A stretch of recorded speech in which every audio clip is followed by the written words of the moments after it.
Nah, adik-adik mengucapkan kata syukur. Ibu sangat senang sekali bisa berada di hadapan adik-adik sekalian. Kita akan melanjutkan kepada tahap-tahap berikutnya untuk memulai pembelajaran. Nah, untuk dari itu mengucapkan senang sekali teman-teman, kita bisa berkumpul lagi, bertemu lagi, bersaling bersilaturahmi dan tatap muka seperti sebelum-sebelumnya.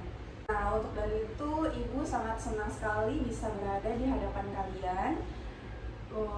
Kita berkunjung dan bertemu pada pertemuan hari ini. Di samping untuk memberikan materi pembelajaran pada hari ini, Ibu mengucapkan rasa syukur yang amat sangat kepada Tuhan Yang Maha Esa serta adik-adik sekalian. Nah, sebelum masuk ke pembelajaran berikutnya, kita akan mengucapkan saling perkenalan diri dulu. Nah, kalau misalkan kita nggak saling kenal, nanti untuk kedepannya kita akan susah untuk bertukar pikiran, akan susah untuk tidak memahami satu sama lain antara adik-adik dengan saya sendiri. Untuk dari itu, kita sebagaimana mestinya saling menyukai, saling bersenang hati, membuka hati untuk kita semua. Untuk itu nanti adik-adik ada perasaan senang untuk mengikuti kegiatan bila mana saya membawanya. Nah, begitu adik-adik. Nah, Ibu harap semua adik-adik tampak senang hati ya untuk melanjutkan pertemuan pada hari ini dengan saya sendiri. Teman-teman, saya akan menjelaskan mengenai mengapa sih kita pentingnya untuk menumbuhkan rasa bersosialisasi. Nah, bersosialisasi tersendiri itu ialah kegiatan yang sebagaimana mestinya kita lakukan setiap hari, kita lakukan pada saat kita berinteraksi dengan orang lain, dengan lingkungan di rumah, lingkungan masyarakat, serta di lingkungan sekolah. Nah, mengapa kita harus menumbuhkan rasa bersosialisasi? Karena banyak manfaatnya, entah itu dari awal untuk kita memahami diri kita sendiri, memahami potensi-potensi yang ada dalam diri kita sendiri, dilanjut untuk bila mana kita memahami dari mengetahui pentingnya rasa bersosialisasi itu sangat penting digunakan untuk dunia masa kini, kita akan lebih berkontribusi pada perkembangan zaman, kita lebih berkontribusi bagaimana baiknya kita untuk bersosialisasi untuk mengembangkan pendidikan, mengembangkan pekerjaan, atau meraih impian-impian lainnya. Nah, di samping dari itu, dari manfaat untuk yang kita tersendiri mendapatkan menumbuhkan rasa bersosialisasi ini, kita akan lebih percaya diri, mengenal diri kita sendiri. Kita tahu bahwasanya kelebihan dan kekurangan kita saat bersosialisasi. Kadang ya teman-teman kan ada tuh yang namanya kita kurang percaya diri kalau misalkan kita ketemu orang baru. Nah, nanti kita di materi ini kita akan bahas lebih dalam bagaimana cara menumbuhkan rasa bersosialisasi dengan diri kita sendiri, tentunya dengan masyarakat dan ruang lingkup lainnya, sehingga akan menimbulkan dampak positif untuk teman-teman dan kita semuanya pasti. Nah, di dalam sini Ibu akan membahas beberapa asas-asas yang akan diberlakukan dalam pembelajaran hari ini. Nah, asas keterbukaan itu dengan adanya asas ini kita akan berbuka pikiran. Jadi teman-teman nanti ada diskusi tanya jawab. Begitupun dengan saya akan memaparkan sebuah materi dengan keterbukaan yang ada, materi-materi yang ada.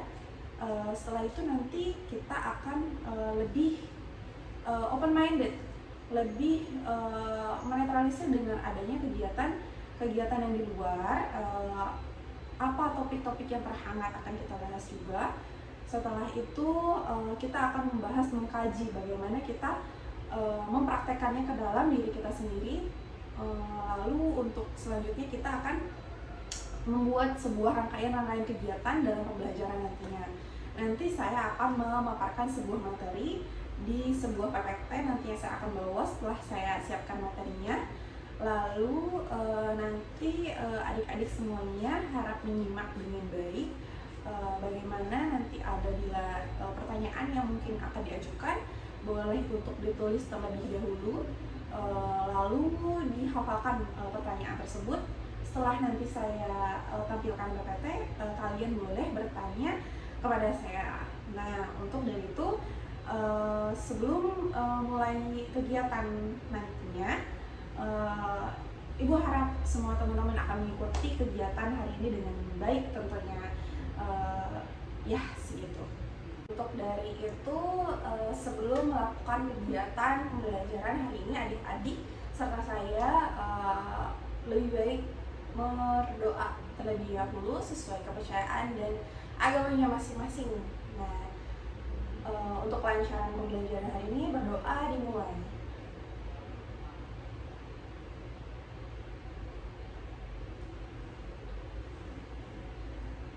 Untuk dari itu, kita akan mulai pembelajaran ya, adik-adik sekalian, harap disimak dengan baik.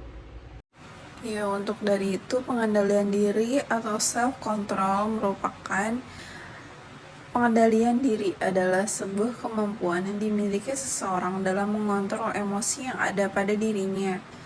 Oleh sebab itu, kita sangatlah penting dalam membangun pengendalian diri dalam kehidupan sehari-hari sebagai bentuk pengendalian tingkah laku yang tidak kita inginkan dan membuat tujuan yang ingin kita capai menjadi lebih terarah. Jadi di sini dimaksudkan untuk kepada seluruh bagi siswa, kita akan mencapai sebuah pengendalian diri agar menjadi tujuan yang lebih terarah. Itu sangat mempengaruhi bagaimana kita mengontrol diri, self-control dalam pembelajaran maupun lingkup dalam diri maupun masyarakat. Nah, seperti itu. Dilanjut untuk slide berikutnya. Sebagian dari itu, adapun aspek pengendalian diri. Yang pertama, dapat dikontrol perilaku atau behavioral control. Yang kedua, kontrol kognitif atau cognitive control. Nah, yang pertama itu ada kontrol perilaku, merupakan sebuah kesiapan atau ketersediaan sebuah respon yang secara langsung dapat mempengaruhi serta memodifikasi suatu keadaan yang seringkali tidak menyenangkan. Kemampuan dalam mengontrol perilaku ini sendiri menurut Averell dapat dibagi menjadi dua komponen. Yang pertama, regulated elimination serta stimulus modificability. Selanjutnya yang kedua, ia adalah kontrol kognitif atau cognitive control.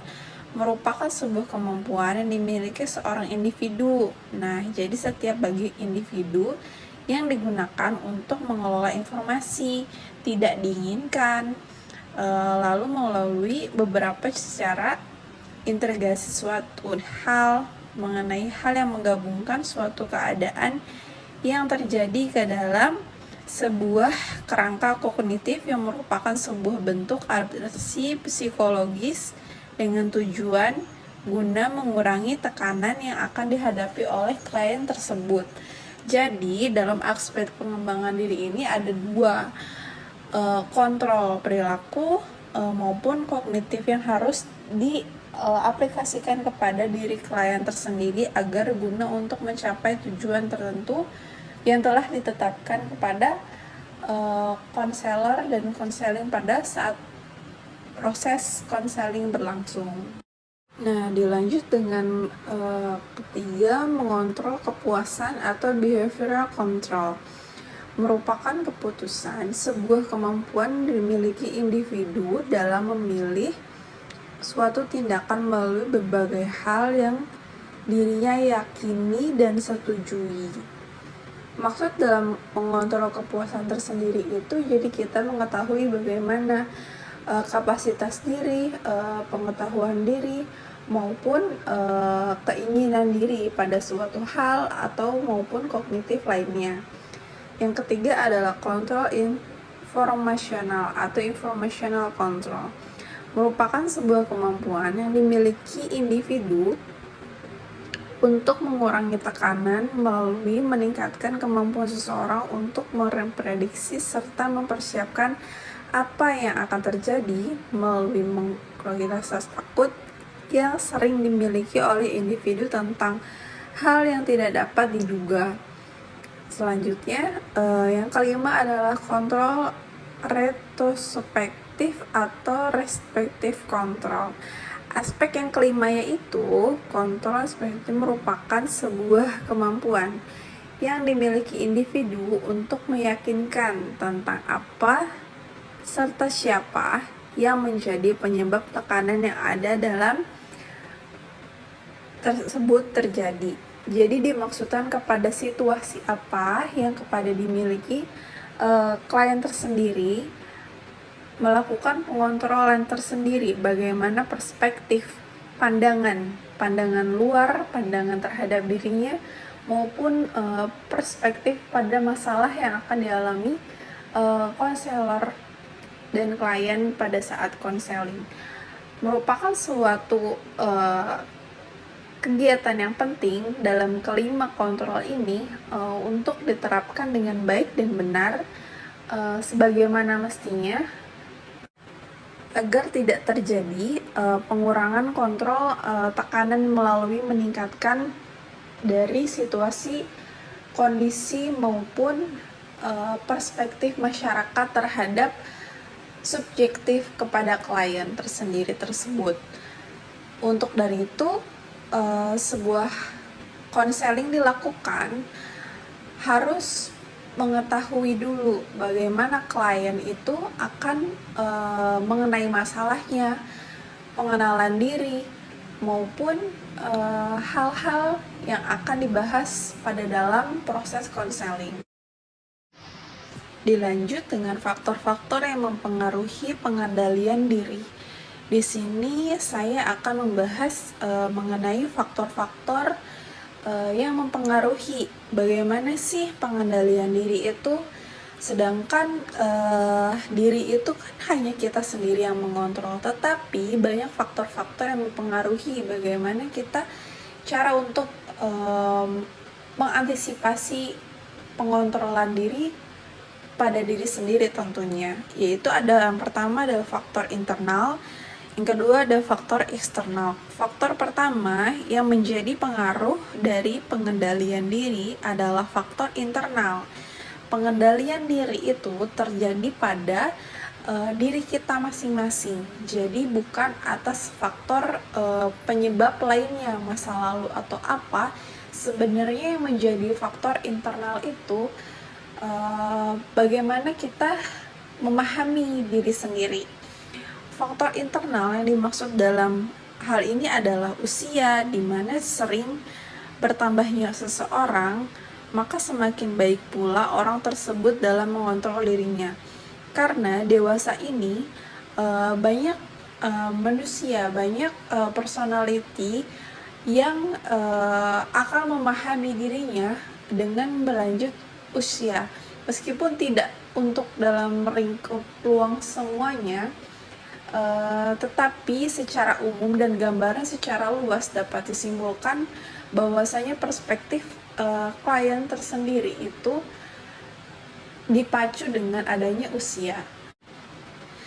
Dilanjut dengan faktor eksternal. Faktor kedua yang menjadi pengaruh dari pengendalian diri adalah faktor eksternal.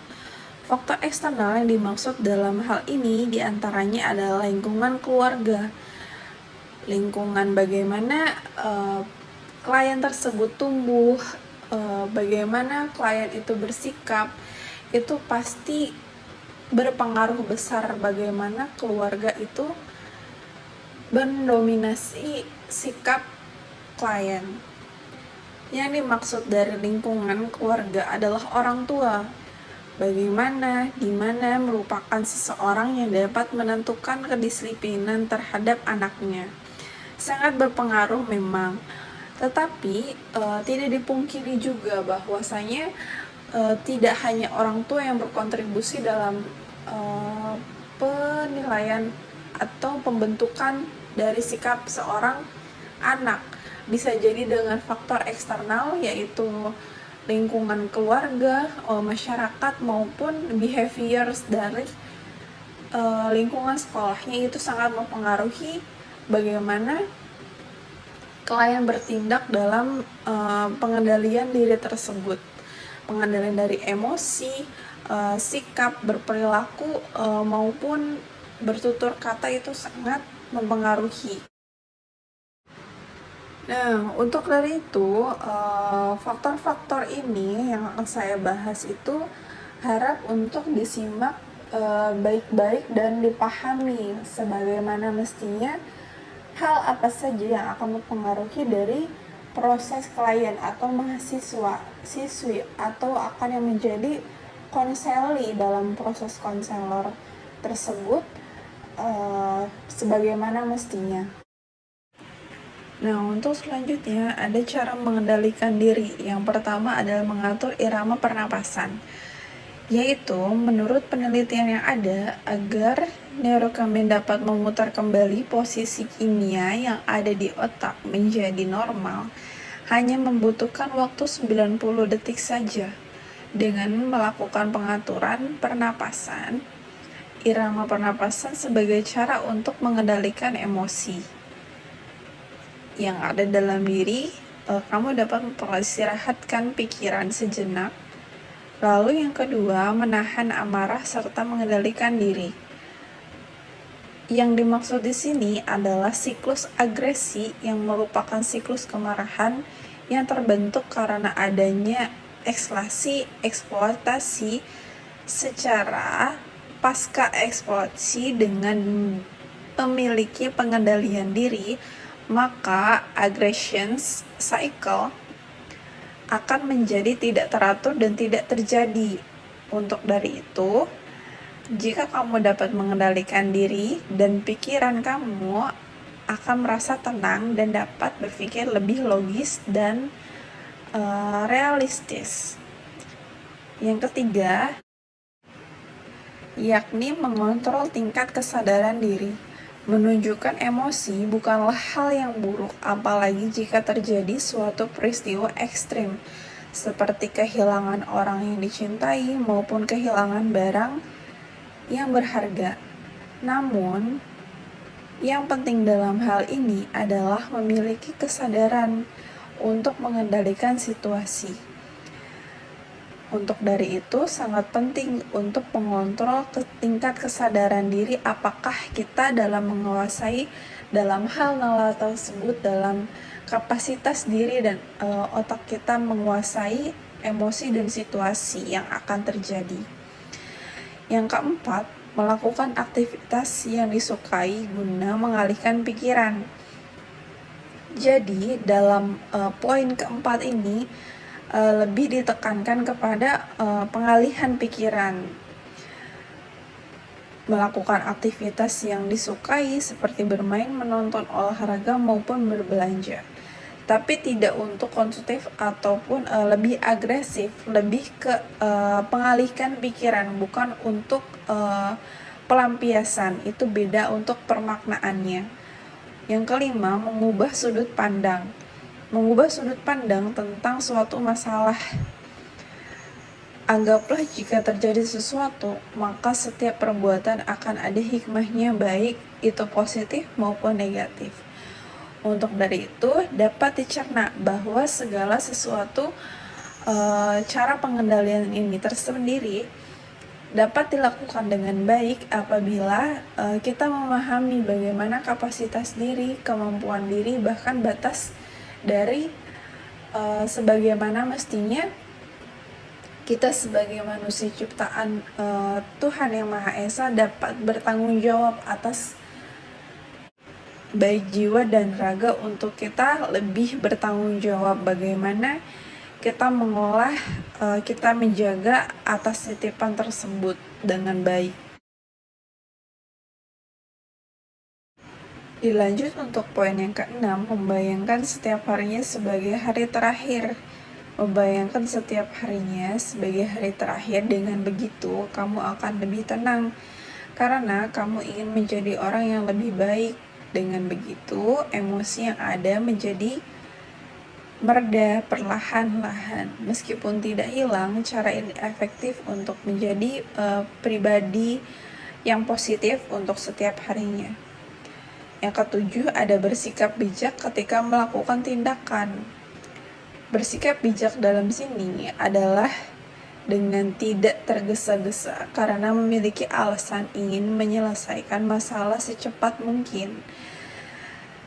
Ternyata banyak salah orang mengaprah bahwasanya untuk kita menyelesaikan masalah dengan hal tergesa-gesa, dengan dipepet dengan keadaan, didesak dengan keadaan, bagaimana harus cepat selesai masalahnya. Tetapi itu bukan jalan yang terbaik untuk menuntaskan masalah tersebut.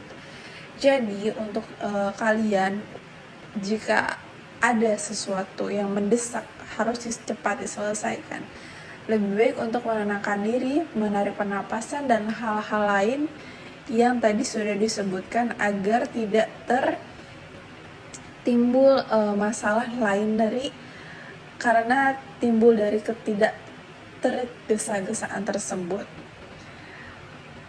Untuk dari itu, adapun nomor 8, mampu saling memaafkan. Saling memaafkan di sini walaupun tidak memaafkan merupakan hal yang sulit. Yang 9, tidak membesarkan sebuah masalah. Tidak membesarkan sebuah masalah, dengan begitu kamu bisa terhindar dari adanya tekanan dalam diri. Itu merupakan obat dari hati agar kita menjalani hari-hari pun tanpa beban. Sedikit ada kebencian kepada orang lain akan menimbulkan perspektif bahwa pandangan negatif terhadap orang tersebut. Bagaimana orang itu pun akan terus-terusan akan berlanjut bila mana kita mempunyai perspektif negatif terhadap orang tersebut.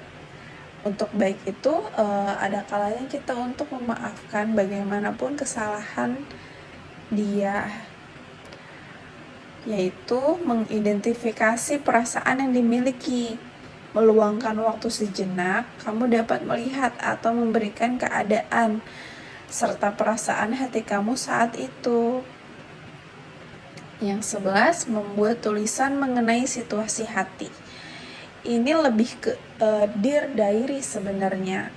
Jadi untuk kalian yang mungkin berpikir bahwasanya udah nggak zaman atau apa, sekarang banyak berkontemplasi sebagai banyak kayak Wattpad atau lebih ke Tweetline, itu lebih kayak sebenarnya sih diary, cuman masuknya ke dalam globalisasi.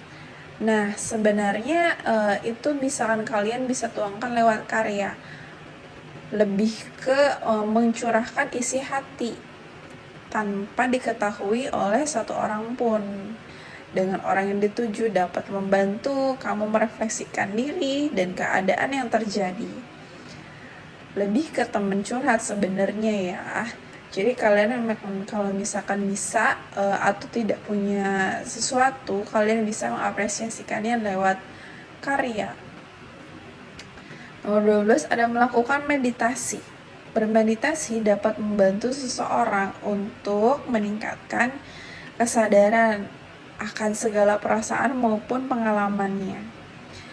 Meditasi tersendiri itu lebih ke menenangkan diri, bagaimana berdiam diri dalam suatu ruangan, misalkan seperti yoga, atau kalian bisa mendengarkan instrumental seperti akustik atau memang benar-benar instrumen untuk menenangkan relaxation jiwa.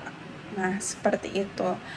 Jadi untuk poin-poin sampai 12 poin ini kalian bisa terapkan, pasti akan ada perubahannya jika dilakukan dengan efektif dan efisien. Nah, pada slide ini saya akan membahas cara meningkatkan kepercayaan diri menurut psikolog. Untuk dalam rangkaian masalah-masalah yang kita hadapi, sebenarnya lebih ringkas untuk berdasarkan pakarnya. Kayak saya ambil meningkatkan kepercayaan diri itu menurut psikolog agar kalian dapat memahami bahwasanya bahan yang saya bawa ini relevan dan benar-benar adanya dari sumber yang terpercaya tentunya. Nah, di sini percaya diri merupakan salah satu faktor penting yang harus dimiliki setiap individu tentunya, setiap perempuan khususnya. Disebutkan demikian karena setiap bisa menunjang kesuksesan dalam tiap lini kehidupan, entah di pekerjaan, studi, pergaulan, sosial, hingga hubungan asmara. Yang pertama, singkirkan pikiran negatif. Bagaimanapun kita memang perlu untuk menghadapi suatu pikiran negatif. Tetapi ada baiknya dalam suatu hal yang akan kita lakukan, kita melakukan analisis bagaimana kegiatan yang akan kita lakukan, baik positif maupun negatif, menimbang-nimbang bagaimana hal-hal positif yang kita dapat maupun hal negatif yang kita dapat. Bukan untuk negative thinking atau over, sebenarnya lebih kepada menganalisis bagaimana kita bila mana terjadi pada kondisi terburuk sehingga kita mengakibatkan kondisi di mana negatif tersebut terjadi kepada kita. Jadi sebenarnya cara antisipasi bagaimana kita mengalami hal yang di luar strategi kita pada awalnya. Untuk itu adalah membuka diri untuk pengalaman baru. Ini sangat penting, maupun kalian yang berjiwa introvert maupun ambivert. Yang keduanya adalah tipe individu yang tidak terlalu suka untuk berkomunikasi dengan orang. Di sini saya tekankan bahwasanya bisa untuk membuka diri dan pengalaman baru dalam hal positif, baik itu dalam pekerjaan maupun menuntut ilmu, bersosialisasi. Berarti kalian hanya untuk perlu mengambilkan intisarinya saja, bukan untuk sebagai embel-embel bagaimana kalian bercerita atau dan hal lainnya. Kalian bisa memetik hal-hal penting yang menurut kalian memang bisa. Khususnya untuk kepribadian ambivert. Ambivert itu sebenarnya dia bisa extrovert, bisa introvert. Nah, sebenarnya menurut saya itu ambivert di mana dia bisa memposisikan diri dengan baik. Tetapi biasanya kepribadian ambivert itu lebih kepada saya akan berperilaku ke depannya. Yang ketiga, tanamkan dalam hati semua akan baik-baik saja. Jadi perlu saja untuk kita positive thinking dalam hal apapun. Ya, memang tetap harus memikirkan negatifnya, bagaimana nanti kita akan mengalami posisi terpuruk. Jadi kita akan lebih bersiap diri. Hilangkan rasa takut dengan berpikir positif. Semua hal akan baik bila mana pikiran kita positif. Yang kelima adalah memberanikan diri untuk memulainya. Let's start. Jadi untuk kalian yang berpikir bahwasanya saya nggak bisa atau saya nggak akan pernah bisa memulainya, let's do it. Sebenarnya tuh kalian harus bisa lebih ke untuk membangkitkan bagaimana kalian akan memulainya. Memang akan sulit, tapi kalian harus bisa membuat suatu langkah kecil yang nantinya akan menjadi langkah besar untuk hal tujuan yang kalian tuju. Selanjutnya ada perbanyak relasi dan pergaulan. Sebenarnya ini masuk lagi ke poin yang membuka diri untuk pengalaman baru. Sebenarnya kalau misalkan kalian udah bisa membuka diri untuk pengalaman baru, itu pun relasi akan dengan sendirinya terjalin. Nah, gitu. Nomor 8 yaitu nikmati hidup dengan maksimal. Tidak untuk kita eksim ya, sebenarnya tuh lebih ke let's pray to good, lebih ke menikmati hidup apa yang telah diberikan dengan Tuhan, maupun bertindak positif dalam segala hal. Nah, udah selesai ya teman-teman materi yang tadi saya sampaikan. Oke, nanti bila ada pertanyaan boleh dirundingkan, bagaimana mestinya bisa dipertanyakan kembali kepada saya. Oke, materinya saya tutup sampai di sini.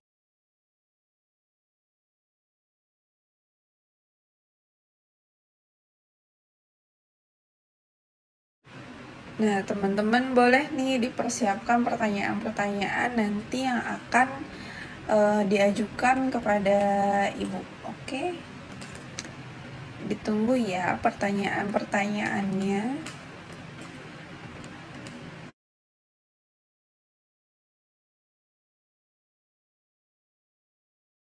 Nah, udah diunjukin ya teman-teman PPT dari saya mengenai materi pengenalan mengenai bagaimana caranya untuk bersosialisasi dengan baik. Nah, pengendalian diri itu sendiri ada tersendiri, yaitu pemahaman diri mengenai diri kita. Bagaimana untuk kita memahami bagaimana sikap kita, bagaimana pemahaman diri kita, pribadi, kemampuan diri kita harus menggali semuanya dengan baik agar terciptanya suatu hasil yang lebih baik. Bagaimana kita cara menanggulangi suatu keadaan atau suatu posisi di mana kita harus melakukan cara berkomunikasi dengan baik yang benar, menyesuaikan tempatnya tersendiri. Nah, itu ya teman-teman. Bisa juga ada faktor-faktor yang mempengaruhi kepribadian kita. Banyak pula yang mempengaruhi bagaimana kita cara bersikap kayak gitu. Nah, untuk kita memahami lebih dalam bagaimana kita untuk menerjuni hubungan sosial itu lebih tepatnya kepada kita masuk ke dalam ruang lingkup yang ada di dalam masyarakat. Bagaimana posisi kita mencapai tujuan tertentu, dan kita akan mengkaji dari sebuah lisensi atau organisasi yang telah kita berhubungan sosial itu. Nah, untuk dari itu banyak manfaatnya teman-teman. Nah, manfaatnya itu sendiri itu kita akan mempermudah untuk mencari pekerjaan, kita lebih dapat lebih mudah berkomunikasi, bersosialisasi, mendapatkan teman maupun lisensi nanti untuk kedepannya. Nah, kalau misalkan kita tetap menutup diri nih ya, adik-adik semuanya, kalau kita tetap menutup diri, bagaimana caranya untuk berhubungan sosial itu, kita bahkan antisosial mungkin, itu sangat tidak disarankan. Meskipun kita adalah seorang introvert, bagaimana nih kita untuk cara menanggulanginya?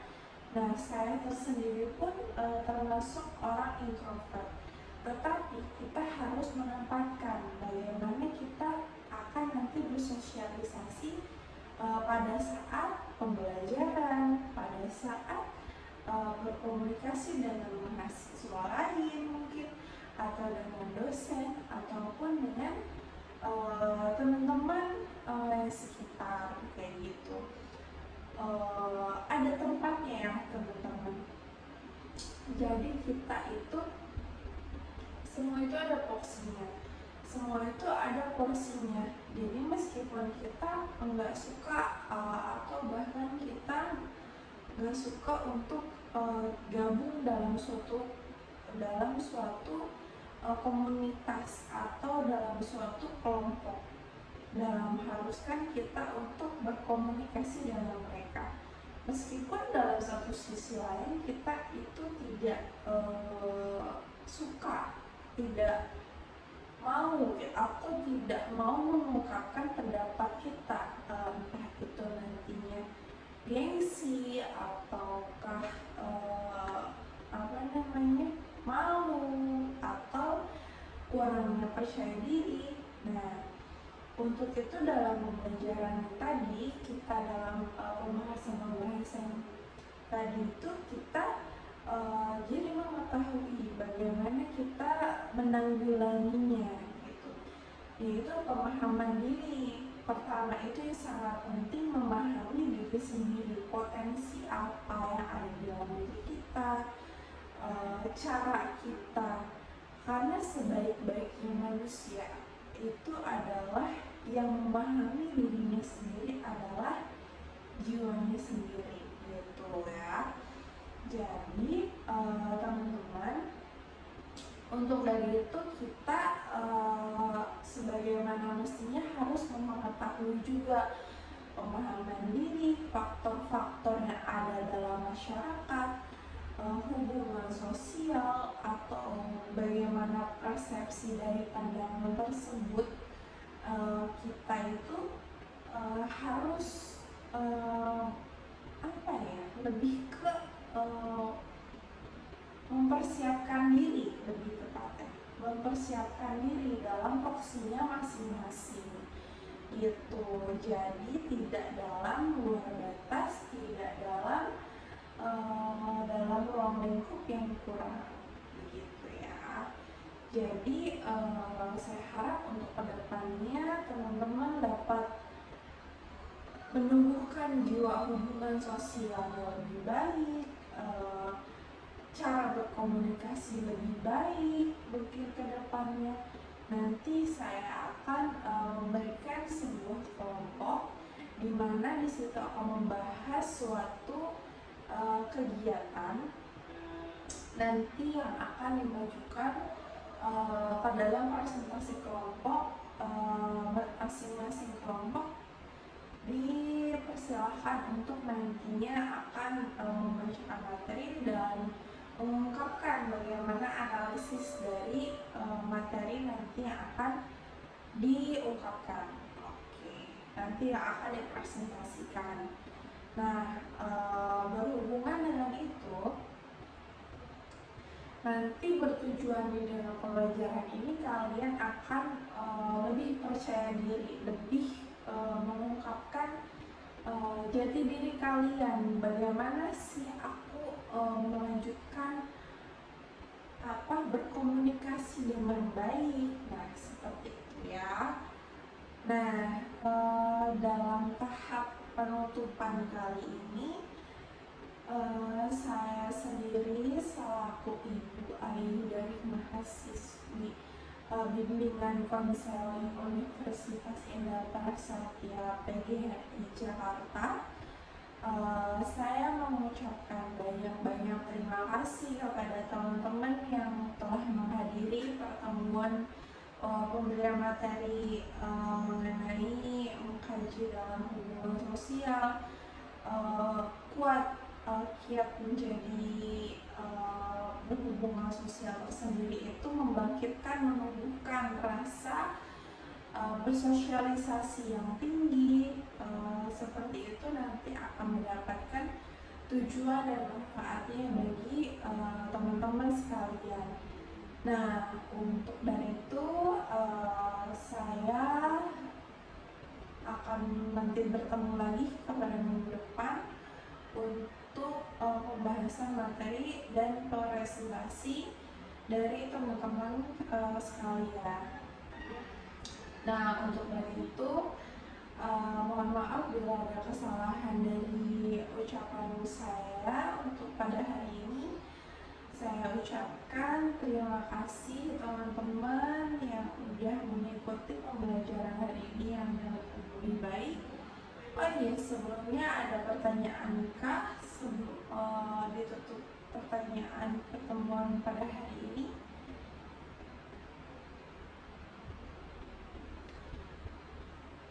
Nah, bila tidak ada pertanyaan pada pertemuan pada hari ini, saya menganggap kalian teman-teman pada paham semuanya apa yang saya paparkan materi penjabaran tentang eh, hubungan sosial ini, pemahaman diri, faktor-faktor dan lainnya tadi saya sudah bahas. Oke, cukup sekian pertemuan hari ini. Saya mengucapkan banyak-banyak terima kasih. Wabillahi taufiq wal hidayah. Wassalamualaikum warahmatullahi wabarakatuh.